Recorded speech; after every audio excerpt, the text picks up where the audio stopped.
3 چیزوں کا غلبہ تھا، جاگ رہے ہیں آپ لوگ؟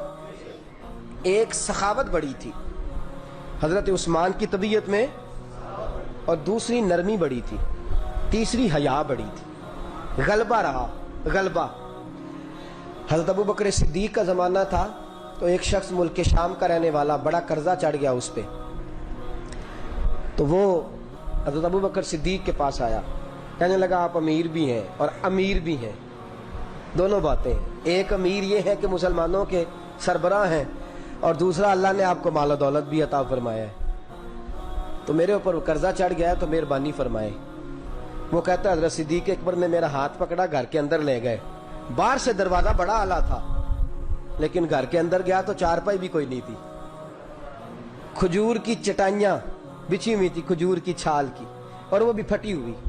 فرماتے ہیں سیدنا صدیق اکبر نے بٹھا لیا مجھے، اور مجھے کہنے لگے یار تجھے ایک عجیب بات نہ بتاؤں؟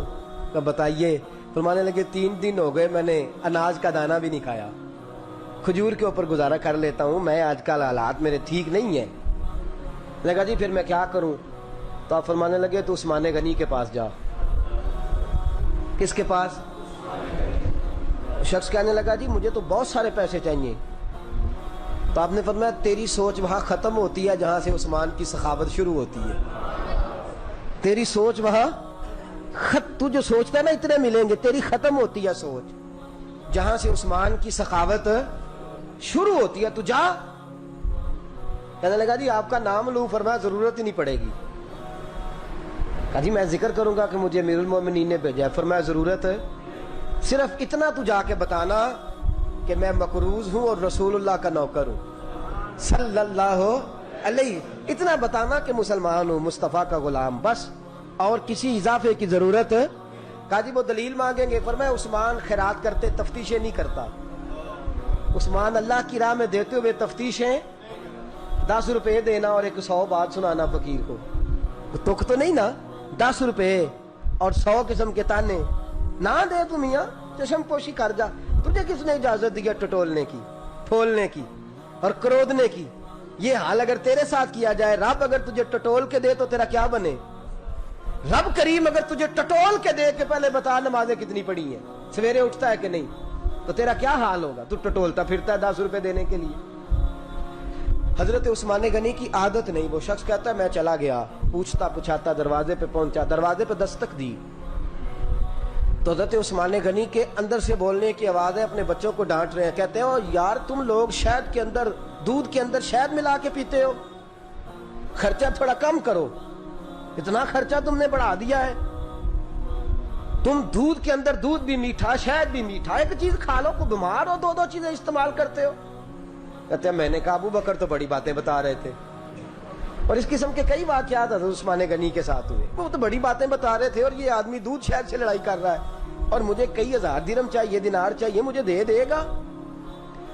فرماتے ہیں اب وہ ڈانٹ کے باہر آئے، میں دروازے پہ تھا، آتے ہی کہنے لگے میں آیا نا تو جب میں نے السلام علیکم کہا تو وہ سمجھ گئے میں مسلمان ہوں۔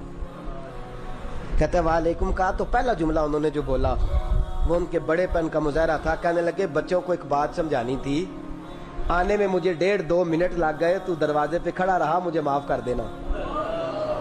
بڑے لوگوں کی بڑی باتیں، بڑے لوگوں کی بڑی باتیں، جتنا بڑا قد ہے اتنا بڑا اخلاق ہے۔ کہنے لگے تجھے ایک بات بچوں سے کرنے لگ گیا تھا، تجھے انتظار کرنا پڑا، ذرا درگزر کرنا۔ کہتے ہیں پھر انہوں نے دروازہ کھولا، جو اس وقت ان کا ماحول تھا، حویلی کا، ڈرائنگ روم کا، جو بھی، مجھے بٹھایا۔ کہتے ہیں میرے لیے جو پہلی چیز آئی وہ دودھ کے اندر شہد ڈال کے وہ لائے۔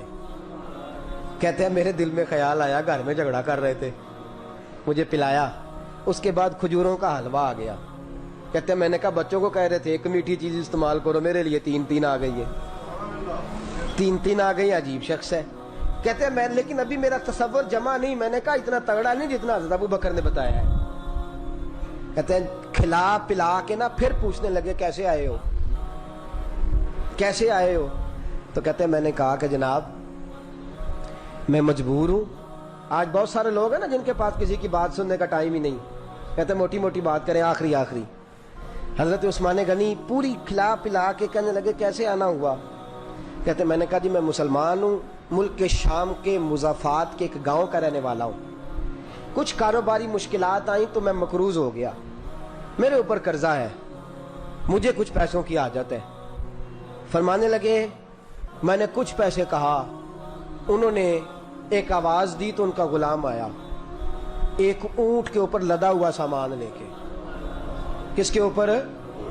اونٹ کے اوپر. کہتا ہے مجھے 3000 اشرفیوں کی ضرورت تھی, میں نے بتایا نہیں 3000 چاہیے. اونٹ آیا تو حضرت عثمان غنی کہنے لگے, اس اونٹ پر تیرے لیے, تیرے گھر والوں کے لیے میں نے کپڑے بھی رکھوا دیے, کھانا بھی رکھوا دیا, اور 6000 اشرفیاں بھی رکھوا دیے.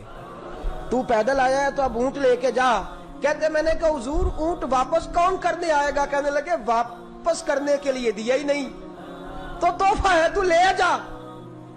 کہتے ہیں میں کہاں سے چلا تھا ڈھونڈتا, اور مدینے میں آیا, اور جب مدینے میں آیا تو پھر اللہ نے جھولی بھر کے عطا فرمایا. کہتے ہیں میری آنکھوں میں آنسو آ گئے, اور میں نے کہا حضور آپ نے تو میری ضرورت سے کہیں بڑھ کے نواز دیا ہے, مجھے معاف کیجئے گا. میں سوچ رہا تھا کہ دودھ شاید پہ گھر میں لڑائی ہو رہی ہے. آپ فرمانے لگے رب نے جو مجھے پیسے دیے ہیں اس لیے نہیں دیے کہ میری اولادیں موج مستی کرتی پھرے, میرے مالک نے مجھے نوازا ہے تاکہ میں محمد عربی کی امت کی نوکری کروں صلی اللہ علیہ. یہ سخاوت کا حال. فرماتے میں نے نہیں بتایا کہ مجھے سیدنا صدیق اکبر نے بھیجا ہے. فرماتے میں دروازے تک گیا تو میں نے کہا شکریہ, جزاک اللہ, آپ کی مہربانی. تو مسکرا کے فرمانے لگے میرا شکریہ ادا نہ کر, ابو بکر صدیق کا کر. میرا نہ شکریہ ادا کر, شکریہ ابو بکر صدیق کا جس نے تجھے یہ رستہ دکھایا ہے.